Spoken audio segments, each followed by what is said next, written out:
Howdy, everyone. Tad Stevens on the Micro Success Secrets podcast, where we focus on business, psychology, and marketing, and how you can use that in your business daily and long term. Today, I'm talking with Bryan Flanagan, who joined the Zig Ziglar Corporation in 1984 and served as the director of corporate training for Zig for over 20 years, working with a variety of sales and marketing companies. In 2005, Bryan founded Flanagan Training Group, where he designs and delivers training programs that improve individual productivity and growth.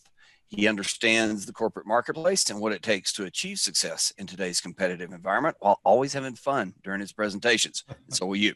So Bryan, welcome to the show. Thank you very much. And let me know anything I missed. Ted, that's it. I will brag on myself a little bit. Actually, I'm bragging on my wife.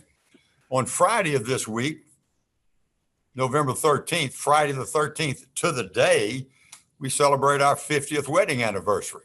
Yes. Well done. So congratulations. That's a success right there. I married my bucket list. Everything I wanted, I married my bucket list. I have never heard it put that way. I like that. So all my success is due to that one event. I'm a big believer. The number one rule for success, marry well. I would agree with that. Yeah. If you have the home court advantage, everything else takes care of itself. That's another good way to put it. Okay. So this is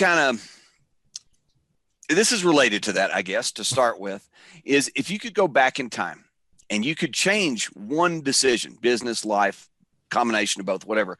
First off, would you change it? And second, if you would change it, what would you change it to? My big regret in life, business-wise, Tad, was that I needed to have more confidence earlier. I spent what you left out a little bit of the bio. I spent several years at the IBM Corporation struggling as a salesperson. And somehow, some way, some shape, some form, I get promoted to the National Training Center of IBM as a sales instructor who couldn't sell. And that doesn't mean I didn't sell a lot. I did. I sold my furniture and I sold my car. But I was a sales guy that was in sales, but sales wasn't in me. And then to the fact that you talked about Zig Ziglar, when I joined Zig in 1984, Zig had one page, one sentence in his first book, See You at the Top. And that one sentence 42 years ago changed my life, literally changed my life. And the one sentence is this: you cannot consistently perform at a level that's inconsistent with the way you see yourself. You can't consistently perform here if you keep seeing yourself here. And what Zig meant by that was, Bryan, you're missing success by 12 inches. And that's the distance from your head to your heart. I understood selling. IBM had trained me to sell. Right. But I never felt like a salesperson. So one of the things that I bring to my clients, whether I'm working with their teams or whether I'm working with them individually on a coaching aspect, is that you may not want to be a professional salesperson, but you have to be a professional who can sell.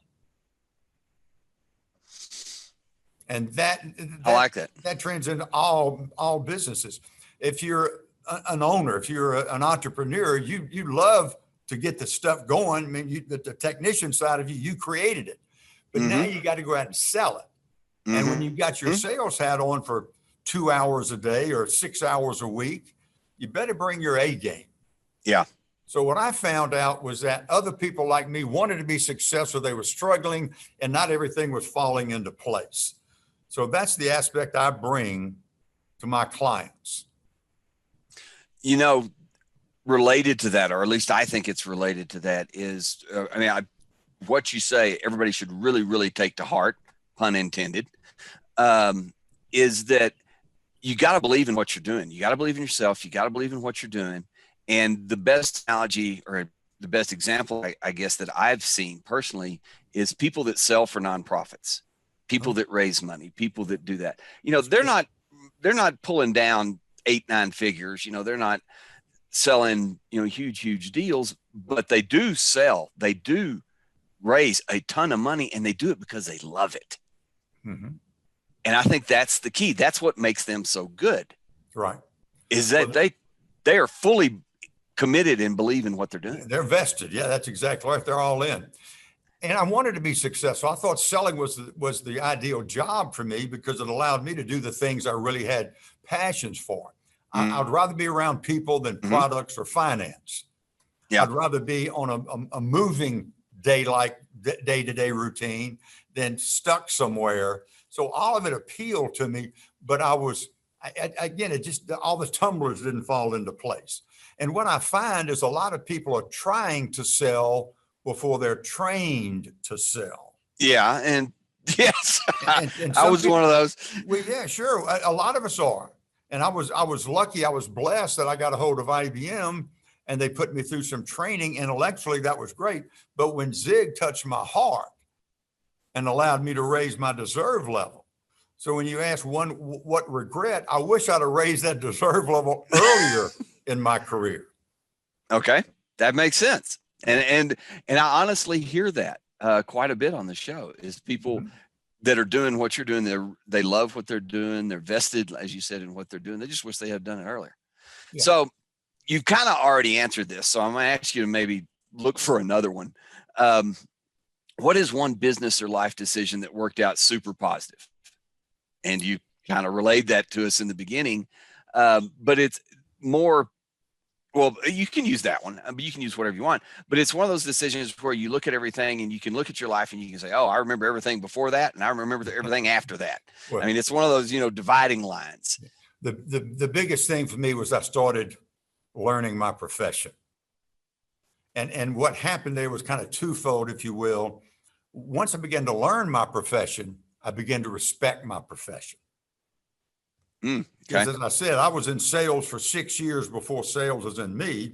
And what happened is that once sales got in me, I understood I was in the helping profession. Of all the professions in the world, all the helping professions, selling ranks right up to the best of them. Now, maybe not to the form of minister or coach or maybe a fundraiser, nonprofit fundraiser, but selling allows you to put people in a position where they can benefit. If you don't solve problems, you're not making a sale. So once I shifted that mindset a little bit and began investing in myself, that was the one decision that really turned a good guy into a good professional. Okay. That makes sense too. Yeah. So in kind of switching gears a little bit, doing these kinds of things, I mean, those to me rank as somewhat large decisions. Those are big things. There are small things that everybody runs into in business and life day to day, and they put stuff off, they procrastinate, they get stuck. So when you're going through these kinds of decisions that you have to make, big and small, do you have any tips, techniques, methods that you use to move through that, to get unstuck, to keep going? And as you know, because I think we met because of the pandemic.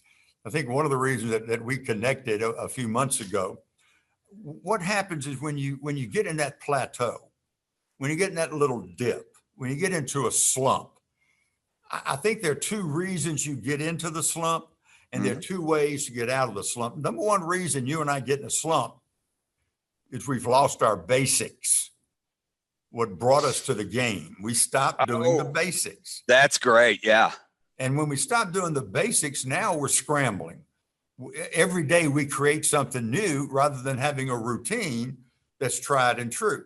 And I use a lot of sports analogies, and all sports teams have a preseason. And the preseason gets back to the basics. These people making millions of dollars, they go back to the basics. So if you find yourself in a slump or a decline, think back, are you doing the basics? So the first reason you and I get in that little slump, that little decline, we've lost our basics. Okay. The second reason is much tougher. We've lost our passion. Okay. We stop liking what we do. We forget why we do what we do. And Zig Ziglar had a great way to help correct this. Number one, keep a victory list. In your mind, on a piece of paper, on your files, your family needs a victory list. Your marriage needs a victory list. You as an individual need a victory list, because you need to make a victory list that will remind you of your past success. As you review the victory list, you will be reminded that you're did it in the past, you were capable then, you're also capable now. And that victory list may lead to you getting a checkup from the neck up. And what that means is that go back and find a client that you had a great rapport with, that you really helped that person, went maybe above and beyond. Call that person, go read the letter that he or she sent to you saying thank you. And that's a way to get your passion back. Now, some people listen to songs, some people read scripture, some people visit satisfied customers. And my cheerleader through 50 plus years has been my wife. No matter how many planes I miss, or no matter how many calls get canceled or contracts get cut, she's there giving me support. You need people like that in your life. So the reason you get in a slump, number one, you lose your basics. Number two, you've lost your passion. Go back and rekindle both of those. Find a way to reset. Okay. That is awesome. Excellent advice. And kind of rolls into the closing question that I've got, that knowing what you know now, having the tools and resources that you have at your disposal, if you had to start over, say, excuse me, whatever, you had to move to another country, something happened and you had to start from scratch. You had to move to Colorado of all places. You had to move to Colorado. What would you do? Would you do anything different? What would you do? Yeah. I have a few regrets. Yes. On the sales side. Now, on the personal side, I would have invested in myself earlier. Okay. Because I believe that personal growth precedes professional growth. Mm-hmm. So I would have invested in myself early. On the business side, I would have found a process. I didn't have a process. I thought selling was a personality. My fraternity brothers, and I wanted to be a high school basketball coach in Louisiana. So my buddies in school would say, Bryan, why are you in the College of Education? You ought to go to the College of Business. And I'd say, why? You ought to go into sales. Well, that scared me to death. I knew nothing about sales because I thought selling was a personality. And I didn't think anybody bought my personality. After a while, I proved that it wasn't personality by failing several times. Once I got a sales process, I found I could drop my personality into that sales process. But if I don't have a process and I get in trouble, I don't know how to get out of trouble. So here's what I've come up with. Selling is a process, not a personality. And here's the key. If your listeners would buy into this, it'd make it a lot easier for them. Process takes pressure off the person. Let the sales process absorb the selling. You and the customer build a relationship and try to solve problems together. The process will absorb the pressure. If anything, I would have gotten a sales process earlier in my career. That is awesome. And I can attest to that, as not having that for years and years and struggling mightily. But you have a process in your marketing. Yes, I do, but not starting out. I didn't understand and so I bet you wish you would have found your process a little earlier too. 10 years. I mean, even before I started, I wished I'd found it. Yeah. It would have saved me so much time, money, grief, and angst. Amen. But yeah, I mean, that is excellent. And I'm going to make sure that I note that in the show notes and highlight that, because I think that is so important. And I do a lot of marketing coaching, and literally almost everyone I talk to doesn't have enough of that. They'll have some here, they'll have some there, or they won't have any, but they don't have enough. And I'm still working on mine. I don't think you ever graduate. You may not ever have enough. Graduate from getting a process, because it's a live animal. Yeah. It's ever moving. So you've got to continually tweak the process. And that's why I say, when I work with non-traditional salespeople, people that, again, I wanted to be a high school basketball coach. So I'm an accidental salesperson. When you get a process, you don't have to put the pressure on yourself. If you're an introvert in an extroverted sales environment, you don't have to be an extrovert. The process will make up for that. The process compensates for that.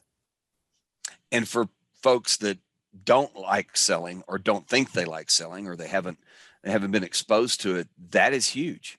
Yeah. They don't see that. They don't know that. So I'm going to definitely make sure I highlight that and promote that, because I think it would take a lot of pressure off people. Yes, it does. Just people that are out there trying to sell their product, their idea, whatever it is that they really love and are getting out in the world. So Bryan, thank you very much.